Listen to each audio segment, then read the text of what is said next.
Join me in the pledge. I pledge allegiance to the flag of the United States of America and to the republic which stands one nation under God, indivisible, with liberty and justice.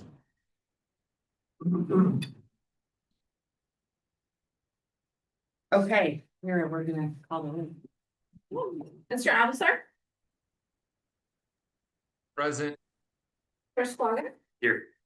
Councilwoman Vibey, here. Mr. Corona, Here. Mr. East, Here. Commissioner Hill, Ms. Young, Here. Mr. Long, Here. and Chair Sheedy. Here, You have a form? all right, thank you so much. So we're gonna go into public comment. No public comment at this time. Okay, fantastic. I do have a public comment. I was scrolling on Instagram and I came across a post, so I assume I can share this news. I saw this beautiful post and I was like, wow, this couple is so stunning.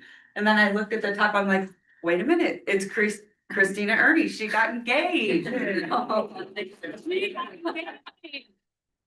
Yay! Can't see on this side of the table. Right? I was so thrilled for you. Isn't that funny? I was like, wow, what a beautiful picture. Because it was like, looked like maybe Sedona with big boulders and it was just a gorgeous picture. Yes. And lo and behold, the influencer is getting married. So I'm super happy for you. That's so cool. Thank you so Yeah, much. that's awesome. Appreciate that. So Okay, well, since we don't have any public comment, we're gonna go into our first item. Actually, we're gonna go into consent. Can I get a motion? move to approve the consent agenda as presented. All right, thank you. I have a motion. Second. I have a second. All those in favor say aye. Aye. All those- Motion carries unanimously. Okay. We are gonna, I believe I'm gonna send it over to you, Mr. Chisholm. And Yes. this is for the approval of the annual comprehensive financial report. And I just want to give a little backstory here. We didn't think that we would have any business in the month of August. And so that's why we're all back in the room. I apologize. But things come up and I really appreciate you, Robert, jumping on this. And Robert was my finance director, so I know we're in really good hands. So thank goodness for Robert saving the day. So the floor is yours, my friend. Well, thank you, and I'm sorry to make everyone come. No, in we're in happy to August. be here with you. I never get this kind of attendance for a special meeting. Yeah, and it's so exciting. An annual audit of the government's financial statements is required per NRS 354. The RSCVA has received an unmodified clean opinion, as it's often called, from its outside audit firm of Baker Tilly. Baker Tilly is on the line. If there's any questions for them, they could answer. Most important thing, no violations were noted, no material weakness for significant deficiencies were noted. I would recommend the board accept the annual financial report for the fiscal year ending June 30th, 2024. And if there's any questions, I'd be happy to answer. Okay, perfect. Anyone have any questions? Oh, we're that easy? All right. Okay, then I would love to entertain a motion. Move to approve. Okay, thank you so much. All right, I have a motion to approve from Mr. Esquaga. I have a second from Mr. Long. All those in favor say aye. Aye. All those opposed? Motion carries unanimously. Okay, great. Okay, moving right along. This is item D2. This is for review, discussion, possible approval of revisions to the RSCVA board policies. And then we have been working on these. I don't know, how long has it been, Molly? Over a year? Yes, yeah. So they're very yeah. comprehensive. So we're a little overdue, and so I wanted to put it on this board meeting because I figured your item would take a second. So I figured like maybe we should actually be here and discuss and because you guys have done a lot of work. Correct me, it's already been to, I think Charlene, you're on that board?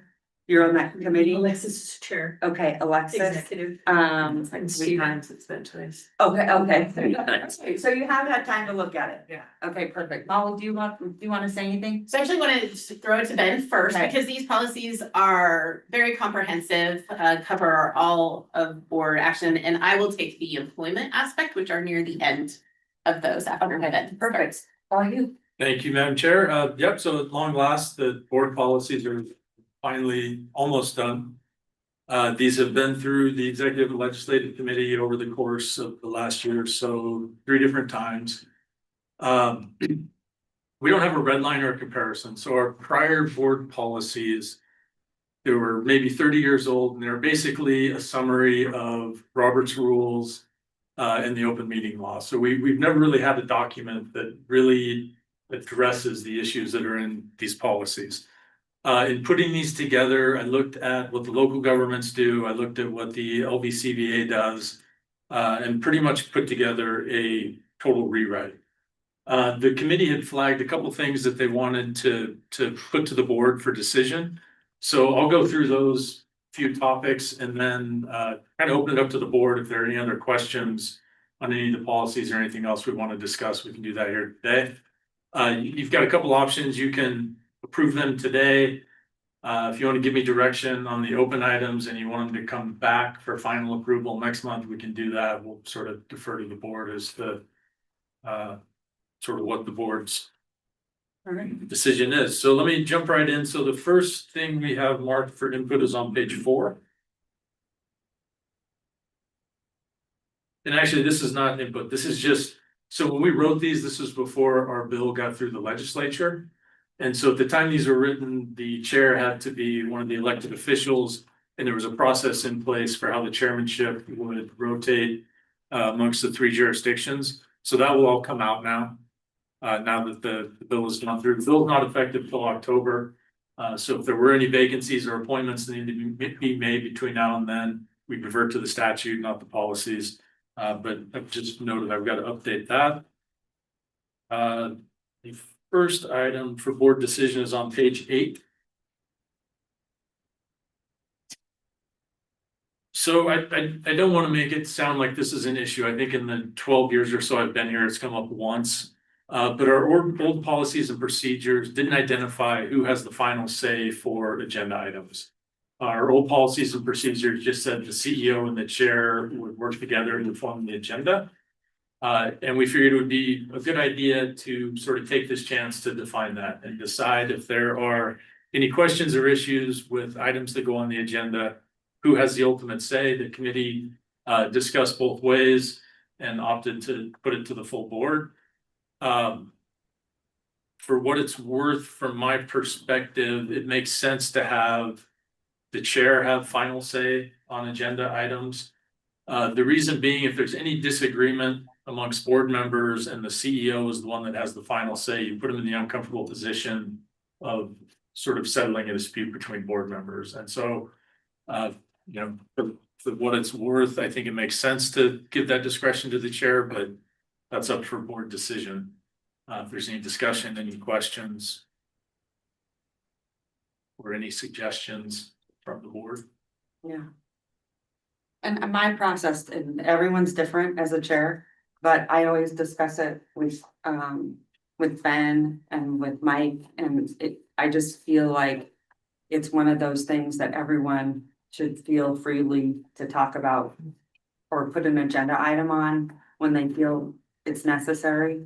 I mean, obviously, if it's pertaining to our business, because sometimes at council, there are things that don't pertain to council. And then those are the things that you say, that's actually something at the state. We really should not be putting that on our agenda, right? So you just have to kind of know if it's in our lane, then I think it's great. And you should always be open to having those discussions on the agenda, always. Since I think it's good for transparency, but sometimes I just know from my board, and I'm sure with your board, some things come up, some topics that they would not relate to us in any way. So those, I think, then you could say, I just don't see where this fits in. And this dovetails a little bit with the language on page 11 that talks about the agenda, and we've included a provision that basically says any board member that wants an item on an agenda can have it placed on the agenda, and we've parroted the county's language, which says, the chair has discretion to decide which meeting it goes on. So if the board member wants something on the agenda, it doesn't mean it's going to automatically be on the next meeting. We sort of have to look at, you know, agendas and what's upcoming and how much time we have. But any board member can get something on the agenda so long as it doesn't conflict with state law or the ability of RSCVA to carry out its duties and function. And that's directly from the practice that the county has in place. Madam Chair. Oh, hold on one second, Eddie. Go ahead, Steve. Yeah, I just think to build on Ben's point, I think putting the executive director in the spot. Fielding it does, I think the chair is the right clearing. Yeah. And again, right, in past years, I think it's always worked out. Well, we have an open discussion, but yeah, I think that's for that purpose. It makes sense, I think, having the chair. And I also think there's also another way to do this where we've seen before at the end, and I think we have it here, board member announcements. Right. Sometimes it's a really good opportunity to say, hey, I would like to discuss this at the next meeting. And then that way it comes to the floor, you're not voting on it then, and then there can be that, consensus among the board, instead of saying, we're gonna talk about like Cracker Barrel's logo. We're not talking about that. I've had some pretty crazy requests. I'm not Dennis. So I'm just saying, like, that's where you're like, okay, that is not our business. We're not doing that. But you do have the opportunity, remember, to use this down here, where if you want to bring it to the board, have it on record, this is a good opportunity down here under comment, board comment. Would you agree, Frank? yes, Okay. Oh, go ahead. I'm so sorry, Eddie, we forgot all about you. It's okay. Go ahead. I actually, Mr. Esquaga, hit sort of my points in Ledge Exec Committee. We talked about, and remember the original language was just really clunky. And so this was an opportunity for our committee to clean up much of the confusion in these regulations and rules for us. And so I think the suggestion was that it all should lie with the chair. Obviously, we elect the chair. If there's concerns around the chair, there's actions to be taken around that. But putting the authority of the chair instead of drawing in the CEO into that decision.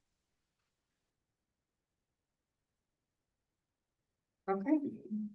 okay, so with that, I'm taking the direction that we're gonna vest that authority in the chair, so I will make that change. And then the last item I had for board input was the committee charter for the Special Events Committee. So the Special Events Committee was created when the second bucket of special events funding was put into place. And I'm gonna put Mike on the spot a little bit here, but I mean, we've developed through our unsolicited proposals process a process to handle these requests for the special events funding. And so the question is whether we really need this committee anymore. And Mike, if you can just talk a little bit about that process and how you. Sure. Thanks, Ben. So to Ben's point, we originally, when we were developing the event development position in the fund and the fund that the board approved, we felt we needed some steps in order to have those funds approved as when they were allocated or if they were to be allocated. Since we've been in this position for over a year now, since Valerie's been employed at RSCVA, when those opportunities have come to us with my signing authority up to 100,000, we did not bring any of those to the board. Anything that was presented over the 100,000 would come back to the board anyway, because it needs your approval. What we have done in terms of opportunities that have presented ourselves, we've been going to the major stakeholders and having conversations and communication with them to ensure that they believe that this is an event that we want to pursue, kind of put our ducks in a row, and then based on that direction, we would then bring it back to the board if it exceeded the $100,000 amount. So in my opinion, the committee isn't really necessary because we are taking the steps to make sure that the board is in line and approves how we're allocating those funds. All right, any conversation? Are you good with that? Go ahead. Sure. And I think when we formed that, the intent, which was really good at the time, was to get other players and other, we had sports represented with the Aces, we had the arts represented, we had the university represented. So we were looking at the community to help tell us what things they wanted us to be doing and what would, their input was really valuable. Because we didn't have Valerie in that position. Right. We were doing it as special events committee that included a couple of us on the board and then included community members, which the intent of that was really good. Yeah. But then we haven't met in a long time. We never filled. I know when I was still chair, we lost our arts person, didn't fill that. And there hasn't been a reason. We haven't had a reason to call that committee again. And so I think I would agree, it has outlived its usefulness only because in its place, we hired someone to be doing that same thing, which I think we're always looking at community input.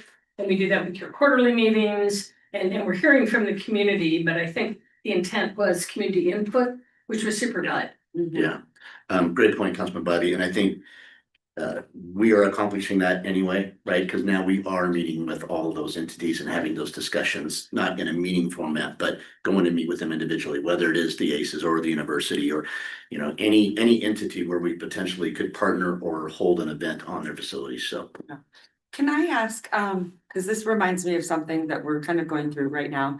What triggers for you to bring it to the board, even if it were under 100,000, that you would want to make the board aware in some capacity? And like, for instance, we just voted on doing an art project along California Avenue, that very big wall right there. And I was a little frustrated because first of all, I believe that it should be local artists first, that should always have first bite at the apple. But it didn't come to really to council until after it was sort of down the road. So I'm kind of, now it's too late to unwind. And so to avoid that, I think there was some heartburn for many of us, but to avoid that, I'm trying to figure out, how do you bring it to the board? So, Madam Mayor, what we have done is first internally, we obviously have discussions as staff on whether we think it checks the boxes that is going to be valued by our stakeholders, valued by our community, valued by our board. And then if it's under the $100,000 threshold, what I would prefer to do is have the conversations with the individual board members, either one-on-one or in pre-boards. And then if everybody is aligned, then move forward and not make it a formal agendized item on at a board meeting. Yeah. And I know we do that at, I'm sure you guys do at Sparks in the county, and certain ones trigger that. I guess I'm sensitive because when we're all out in the community, sometimes you hear, well, why did they get funded and I didn't? And why? And you need to have an answer. So all of you can say, well, I don't know. Glenn really wanted to fund a new logo. I'm just kidding. But you know what I mean? Like you better have a reason for us to explain why we may or may not have funded something. And that's where, I didn't have an answer for a whole bunch of people that were wondering why they were not considered. So that's why I wanted the board to understand. So, and then also, I like it when the board feels compelled to come to you and request for certain events or things that are happening. I think that that's important. Because you guys are all on the ground and you know what you want to see. And so just, I would say, please talk to, because I don't know where the threshold is as far as the spend. So make sure if there's anything that you guys want to see, you communicate that to him. If there's an event or sponsorship, or because I know that I've been like, wait, why didn't we do this? And then poor Mike was like, oh gosh, I got the wrath of you, right? So I would just encourage that if there's something you want to see, make sure you bring it to Mike's attention. Please. Okay, anything else? So I think the direction is we're gonna do away with that committee, so I will. Yeah. Remove that charter from this packet. We're not stylized today to disband that committee, but we'll put it on the consent Next time. agenda for the Perfect, next meeting. great. those are the issues that I needed clarification on. Molly's gonna talk about the harassment policies, but is there anything in the rest of the document that anybody has any questions about or wants to discuss? Go right ahead. What? So, in the chair appointment, now it's gonna be open to all board members. Have we considered having it rotate so it doesn't stay outside? In downtown doesn't, or Sparks doesn't, so have we considered having it stay rotate? Can we make it rotate, or can we have it rotate a certain way, whatever that way is? That's a good question. And I think include, it's probably a good idea so that it's not monopolized. exactly. Good idea. How would we figure that? So we had that, when it was just the three jurisdictions, we had that language in here. We haven't met to discuss these since the bill's gone through, and that's certainly something the board can consider. There's a question whether binding action taken by this board can dictate the actions of future boards. So we could put something in place, and if in 6 years the board says we don't want to do that, I think they'd be free to make that decision. But if we wanted to put basically a principle that, we think this is a good idea and would encourage this practice, we can do that. We just need to come up with that rotation. So could you, like, for instance, could you go down the line, like, because I think yours NRA seats, right? Are Yes. you an NRA? Okay, so maybe you go like NRA, chamber, city, Sparks, county, like, I wonder if that would be, so each person gets an opportunity to, but if you didn't want it, you would say, okay, I'm going to the next. I think the only challenge to that, and I think it makes a lot of Right, sense that's more with, seats well, that too. too. When you had the three entities, it was a pretty clean. Yeah. With the full group, the only thing I'm concerned on is it could be somebody's turn that literally just stepped on. And that might be, I don't know, I think when you look at the ebb and flow of the sport, Mhm. I think it can be challenging. And I think that the one thing about opening it up to a full group, the vote will somewhat take care of. Yeah. A mix to it. I get Glenn's point. I just don't know. I do like though, some way to rotate, and I don't know what that looks like, but some way, because then you don't have, 7 people are like, I wanna be the chair. And then it gets ugly and messy and people are uncomfortable. And one of the reasons why I liked it, the Ledge was doing this, I also wasn't comfortable with just the electeds. I just felt like anyone should have the opportunity to be chair. Because I think it doesn't matter if you're elected. I just felt like it was more fair. But maybe there's some way to do that, Stephen. I see what you're saying. Yeah. I just wonder if it creates like, what if you have everyone that wants to be chair? Yeah. That'd be weird. I just don't know how it's spelled out. I mean, the lift has been done legislatively, right? To at least change. It has, so now anybody's eligible to be chair, but that is where the legislative guidance stops. You could put you'd have to decide sort of where you start and what the order is. You could put a rotation in. You could have some maybe more general language that says, it's the general desire and intent of the board that the chairmanship will rotate amongst the various appointing agencies, so that there's, at least you're conscious that, it should move around and everybody should have an opportunity if they want to serve. I don't know. Yeah, so you make the Any other M suggestions? 1 seat? Madam Make it Chair. 1. Yeah. Go right ahead. Yeah, which one might be the easiest? Go right ahead, Eddie. Thank you, Madam Chair. Ben, so I think raises, there's a couple good points here. I think first, there's 9 of us and, there's 2-year, max 2 terms. So feasibly, not everyone will have a chance to serve as chair underneath sort of the rotating, whoever's in line.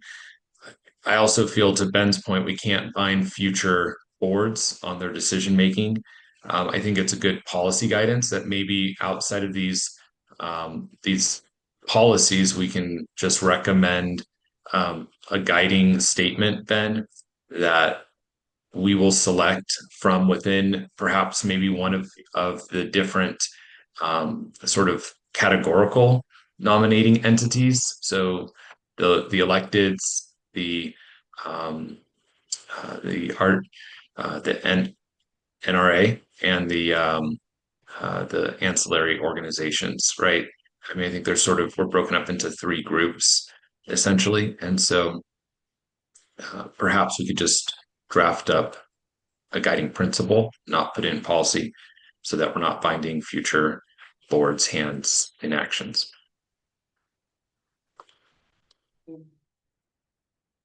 Good. I mean, we're trying to do the best we can. Yeah. And just to try and make it as fair as possible, and the NRA could figure out something too. Okay. Yeah. Madam Mayor. Go right ahead. I think it makes sense, because then you are rotating amongst those, and Teddy's point, there are three categories, so to speak. The NRA has three. Yeah. So it would be one NRA member. To Stephen's point too, would it be someone, if we predetermine the rotation, somebody brand new coming on, or somebody who's on this board, and for a 2-year term as chair, their term might be over in a year. So they might only have 1 year. So kind of the term limits give us a little bit of concern, but I think generally speaking, I like the concept of having representative from, Yeah. you know, the third would be airport, chamber, and the lake, and then electeds, and then NRA. And so kind of, I don't know, I guess I leave that up to the I think legal minds to determine, like, how do we do that doesn't tie us up, but I think That makes rotating sense. is really good, and you would Yeah. know this. Yeah. Sparks was not the chair of 22 years. for 22 years. And I think that's wrong. So that's why I feel like rotating is, then no one can complain about sort of, Yeah. you know, Maybe it's fair. as simple as elected and non-elected, and it just becomes those two, you know, those two categories, and then you can kind of vet for what term limits look like and where everybody's at, because I do think you still want to maintain continuity of direction too, right? And if we do it too often, I think it might create some dysfunction, but if we were to, you know, if we were to just make two categories and say elected, non-elected, you rotate back and Yeah. forth from those, perhaps that solves it. Yeah. For That could be 2-year a good term idea. span, still 2-year terms, correct? Correct, Is by that spelled statute. out in the By policy? statute, chairs is a 2-year. So we can't change that. I tried. You've been here for a long time.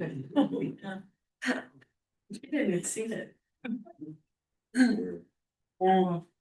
I gave up mine to Bob Lucy. I was like, here you go.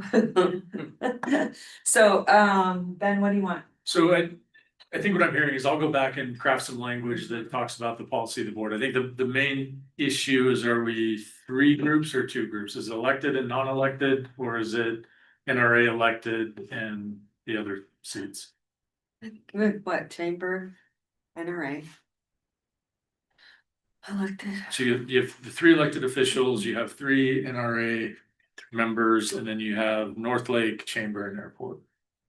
Got it, okay. So you can do group 1, 2, Right, yeah, Three makes sense. 3, yeah, 3 groups? Yeah. Okay. 1, 2, and 3.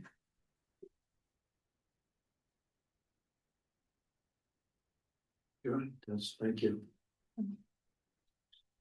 Was that it then? And you don't have to do it either, I mean, I went to elections, I was like, oh no, it's all you.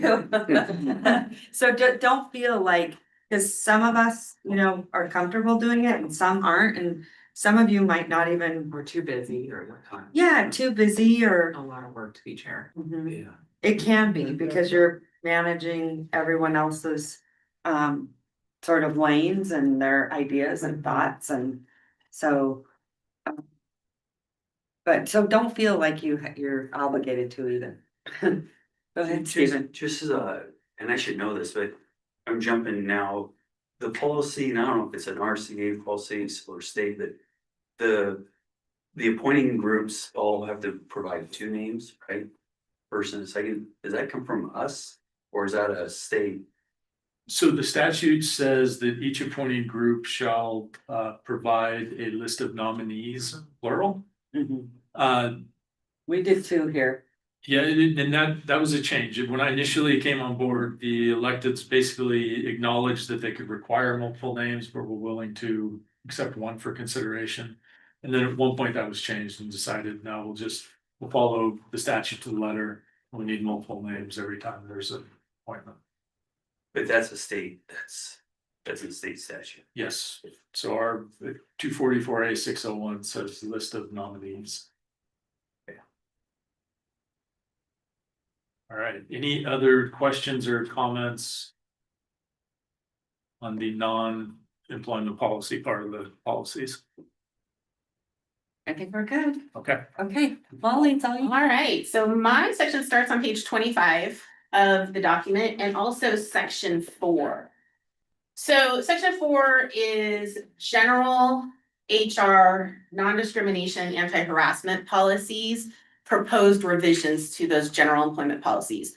Prior to having this comprehensive set of board policies, we didn't have really a document to say if a complaint comes in, again, as the board's job, they have one employee, the CEO, who reports to the board.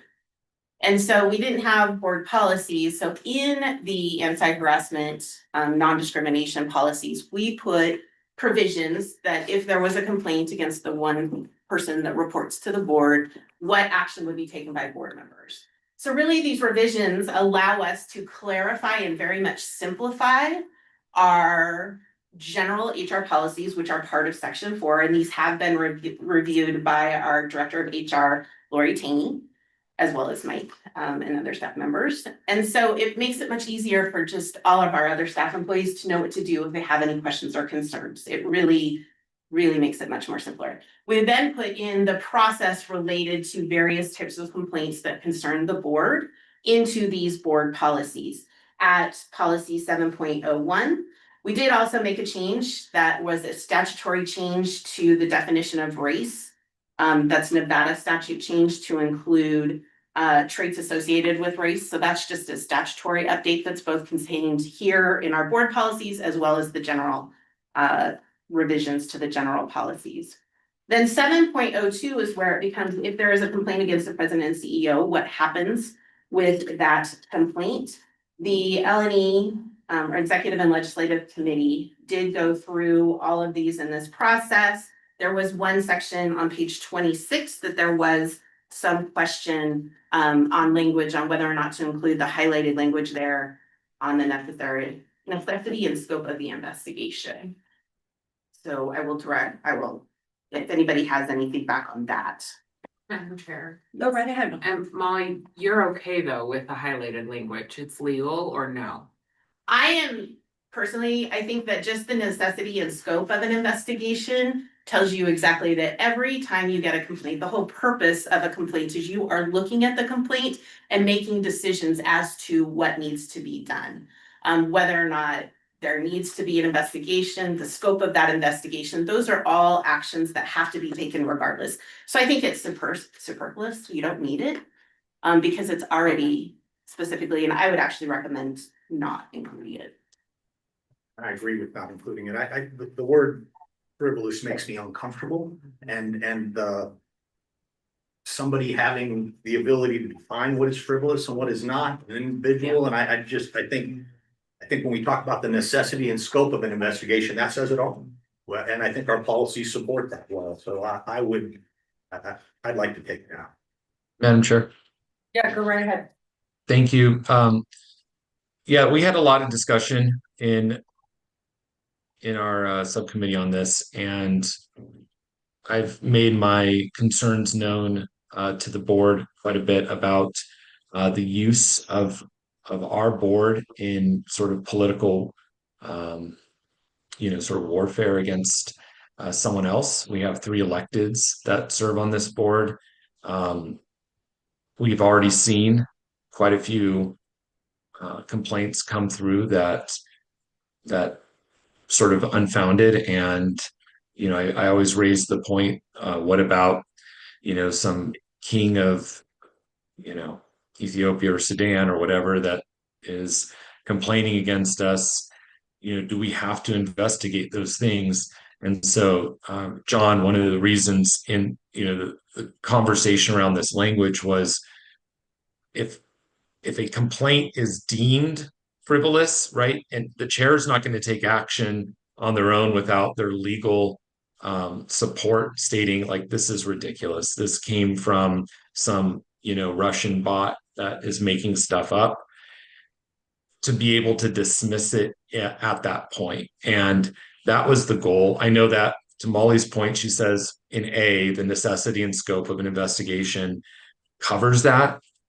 However, I wanted to emphasize that, we as a board are not going to entertain complaints being used to target aggressively against someone else, that are unanimous or anonymous and, clearly, AI driven perhaps. So that was, that's that language. I was pushing that language, to be honest, because I just felt like what we've been through as a board, we need something for the chair and the lawyers to be able to remember and say this just doesn't qualify as anything deemed necessary for further, investigation. They looked at it and moved on.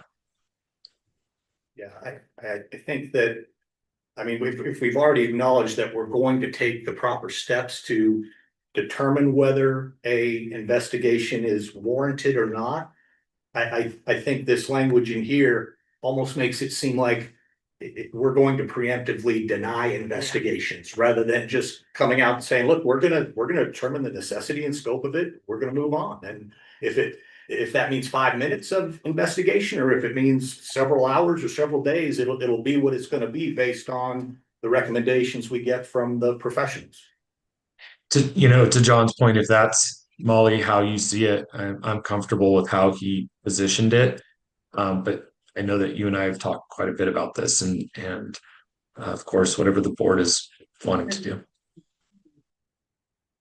Yes, I think the necessity and scope is that every complaint, it's by virtue of the process in and of itself, you have to look at the complaint, look at what it says, and move from there in making a determination as to what the necessity and the scope of the investigation is. And so I think that clause alone handles that. Good response, recommendation too. And Molly, doesn't that gives us, because we have a legal obligation to protect ourselves to determining necessity and scope and not ignoring or just saying, oh, it seems crazy. We have obligation to look, and when we look at, we can determine through necessity and scope, this is crazy and we're not going to do an investigation, but we have the responsibility to protect the organization, correct? Yes, and to the point of, because bots do send things at times that may be, just crazy complaints or something like that. AI generated, something of that nature. If we get a complaint that comes in through an email, maybe the investigation is trying to find the validity of whether or not this is coming from an AI bot. There are things, through IT and other adders, but that is and that is the scope of the investigation, is partially determining that. And then it allows us to actually, to any complaint that comes in, you're looking at whether or not the necessity and scope and the validity of that complaint as part of your investigation. So it's all subsumed in that. Yeah. I guess I'm sensitive to it because at one time I brought it to the chair and to the CEO that we should move forward with an investigation, and that never saw the light of day. So I have feelings here. So I think that is taken care of by step 3 on the notification of the board. Anytime a complaint comes in, there's an obligation to notify and extend to the notification to the board so that it does become. And it also, I would impress upon all board members to make sure that they understand their obligations based upon their role. If they ever receive a complaint, that they do need to bring it forward, because that is what protects the agency from all of that future legal liability. And that is, we're not charging you with actually doing the investigation. It's really just notifying board chair, legal counsel, exactly, depending upon who your role Or is. something, yeah, it's called notice. Yeah, just Yeah. letting somebody know, moving that ball forward. Is what we're looking for in all of that. Okay. Anything else? So yeah, so then 7.03 is just same if there was a harassment discrimination claim against a board member, similar process. Again, impress upon every board member to just move that forward. And then it just talks about what are those processes. And again, the section 4 is the change to the general employment policies. So in improving this, we would seek to approve also changing those general employment policies. But other than that, that was the only point that the committee asked to have board discussion about. Okay. Anyone want to weigh in? No? Okay. What do you need from us? So I think what we're talking about, because we have some revisions here that we're gonna make to this document, so I think board action directing us to make those revisions and bring this back to next month's meeting. And then for next month's agenda, we'll put it on the consent agenda. If anybody wants to pull it off to have additional discussions, we can, but I think that would be my recommendation. Ben, isn't there only one adjustment that we're making? Well, In I'm drafting some original language. section policy 7.02, number 2. We're just excluding that language in yellow that Molly identified. Yeah, that's my portion, but Ben had other portions prior to. Right, We discussed about drafting language. I'm drafting the language to rotate the chair. And then also making the adjustments based on the fact that bill went through. But so I'm sorry, Madam Chair, can we go back? I thought that the language on rotating chair was just guiding document. We can't find future boards on, the law stipulates the board elects. We're just giving them guidance, right? So it's not in the policy. We can't mandate it. We can put language in this document that says it's sort of the general policy and intent of the board to rotate that chair. And then to establish the groups that the seat will be rotating amongst. But no, it's not binding. I mean, in 10 years, if the board doesn't want to do that, they don't have to. But I think the idea is to put it in this document just to make it clear that that is sort of the organizational intent at this point. Yeah. Then you're taking out the special events committee also, and then we can have the highlighted changes on the agenda. Correct. So those are the other things that will be that we would be approving next month. Correct. Madam Chair, can't we just make a motion to approve? I mean, we've spent so much time on this, just approve this with those changes. I would think so.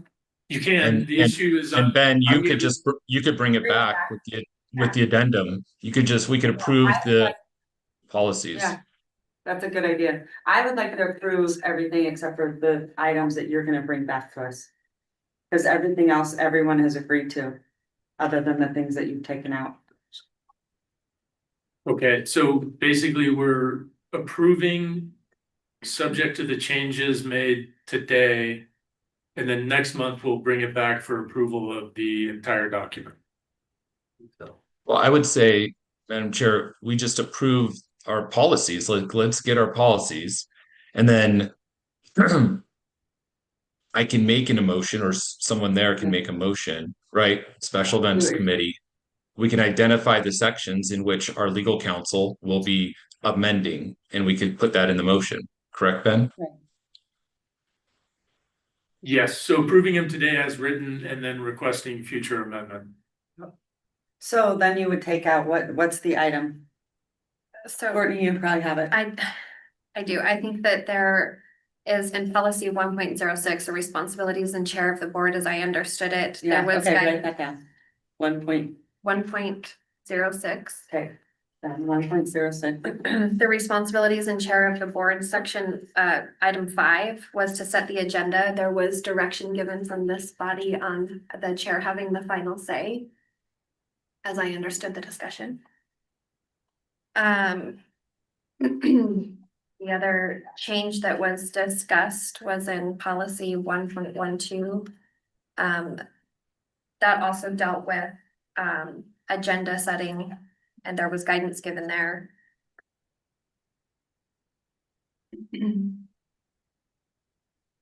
And then there was the removal of the special event committee.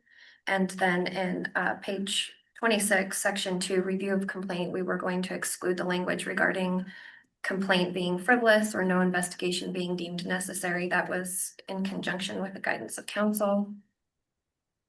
Those are the changes that I have. And I'd add 1.03. Yeah, 1.03. 1.03. 1.03. Okay, so I would like to approve all policies except for the ones that we just outlined. And then you would bring those back, Ben? Okay. Okay, that would be perfect. So, may I get a motion? And isn't it nice to have a vice chair that's like this? Oh, 13. What is it? Because I can't, she's on top of it. Okay. Second. Okay, I have a motion, I have a second, all those in favor say aye. Aye. All those opposed? Motion carries unanimously, okay. This is an amazing document. Thank you to all that were involved in Yeah, crafting it. because I know it's hard. Policies are always the hardest to Yeah. craft and make everyone happy. But they were so outdated for so long. And it really was creating a lot of liability, I think, for this organization. Madam Chair, I may have missed one. Oh, To Glenn's point, we might. there was the rotation. Oh, no, he got it. Yeah, 1.03. Okay. Yeah, he got it. Okay. All right. Okay. Is there anything else, Ben and Molly, we need to bring up? Nothing? Okay, then I am gonna send it back to Madam Clerk. Any board member announcements or updates? No? Sure. Courtney would like to give us an airport. Yes, It's brief, it's brief, just to note that it's Burning Man, obviously, and so today is actually expected to be one of the very busy travel days, as is September 1st. So we're encouraging everybody to, make arrangements and be, careful as they're out there, and engaging in their travel. Historically, the airport has made arrangements for burners to recycle their bikes, and they can leave them and try and make cleanup be something that's easy for them to do. We are also featuring the Tiny Titans, which is in our departures gallery. It's an art installation, and so we would encourage everybody to check that out. And of course, as our construction continues for more R&O, we are currently experiencing some lane diversions and closures as we work to break ground on the central utility plant. And then there is demolition happening on the north end of the concourses for the Grand Transportation Center. So, thank you. All right. Okay, anyone else? Cracker Anything Barrel, fun? no.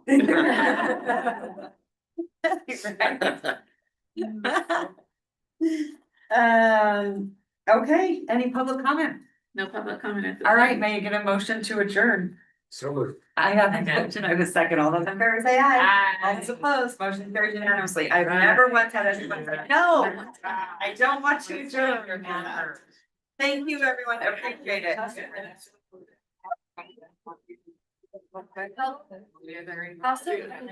your minutes. So that's. I